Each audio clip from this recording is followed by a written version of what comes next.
که پدر جان مادر جان مرا به یک شخص خیر فقیری که حتی اتاقم نداشته باشد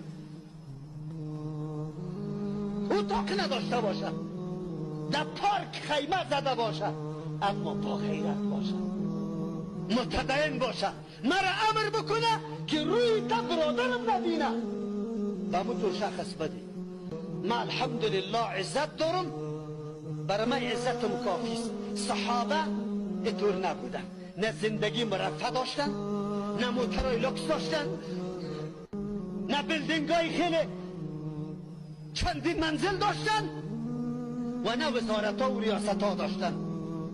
خب مردم با غیرت و با عفت و با حشمت بود، الله عزت برشان داده. کجا رفته است؟ ما کجا کوچ کرده؟ آخر زمان است. اعمال انسان یقین بر الله بکن به مردم پیش میشیره.